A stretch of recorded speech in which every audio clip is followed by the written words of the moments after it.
Hey guys, Dave here, the Mustang Pilot Garage. Just giving you a quick update here on Project 70. I know it's been a while. Let's take a look at how things are coming along.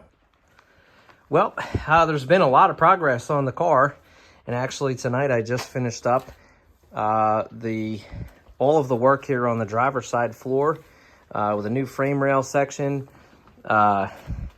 torque box, lower firewall, floor pan. We've got the seat platform installed. Today I just finished welding on this corner bracket here, and just a little bit of welding I had to do underneath. But all right, so up underneath the car here, you can see we got the floor pan, the new floor pan, stitch welded in here, the full length all the way around. And also made a lot of progress removing the undercoat with the air chisel. I've only been removing what I need to at this point. Once everything's done, I'll go and remove whatever else is left over. But there's the passenger side there. That's going to be next. But we got that new frame rail in there, new lower torque box.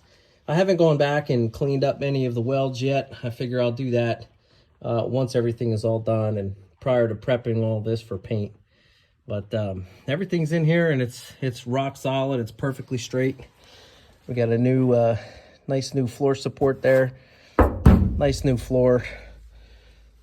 And I got this piece in here is just actually tack welded, so when I do the passenger side, everything is going to be squared up. It's going to be even, identical on both sides. So I figured this will make life a lot easier for doing the passenger side, because it took a lot of work to get this floor support to perfectly match that side over there. I actually used like string and various things, and my buddy had some of this steel, I don't know if it's like fence posting or sign post, but it was perfect. It's perfect length. And so I just have that tack welded in there to give me a nice a jig, if you will, for doing the passenger side, which should go a lot faster. But that's where we're at so far. You know, once all the sheet metal replacing is done in the interior here, I have to do the same exact thing over to the passenger side. I'll show you guys that in a minute. But once all this is done, I'm going to come back, clean this all up, take it all the way down to bare metal, and this is all going to get epoxy primer, as well as the bottom side. And underneath, I'll probably do, you know, some sort of undercoating. Nothing as crazy as what the car had on it from the beginning, but yeah. So I'm pretty excited. I'm pretty happy with the way that this is progressing so far. I still do need seam sealer, so there's a few areas where from the factory they had seam sealer, so right in here there's just really no way to close that gap up with sheet metal. So from the factory, you know, they used seam sealer, same thing right in here. So there's a lot of areas that need the seam sealer, but that'll be that actually goes on after everything is coated in primer. You can see our frame patch right there. It's plug welded in and then also bead weld around. I opted to go that route instead of doing a butt weld, because I just felt like this is so much stronger than if I were to do a butt weld. The downside is you can tell that this is a, you know, a patch, if you will. You can tell that the frame rail's been repaired. But I'm okay with that. We're not going for a factory restoration here, and I'd rather have this be strong, and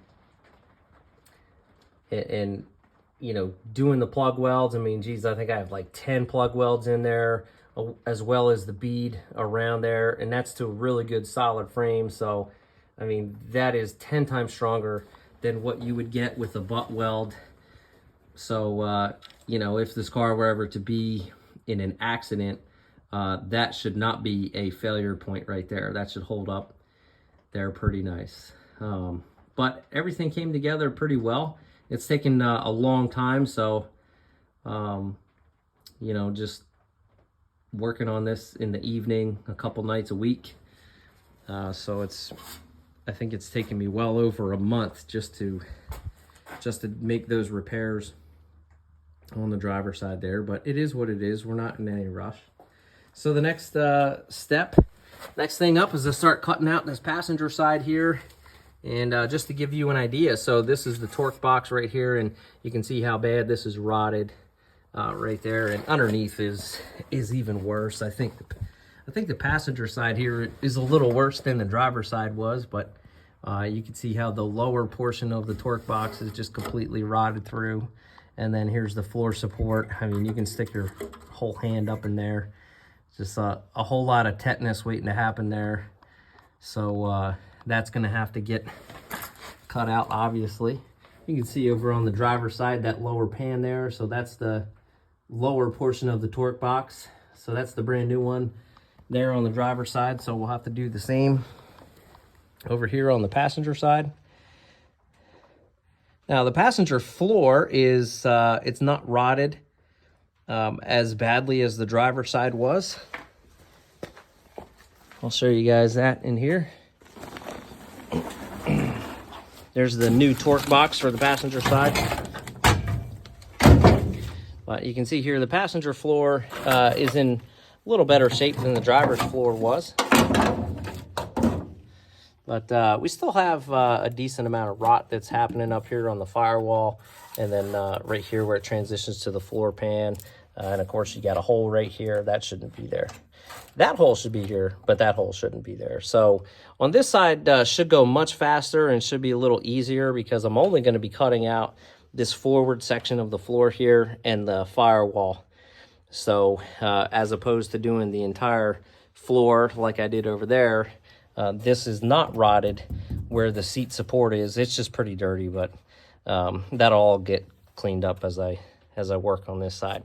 Here you can see factory seam sealer around this seat platform. So I'm gonna have to do the same thing over there to the driver's side.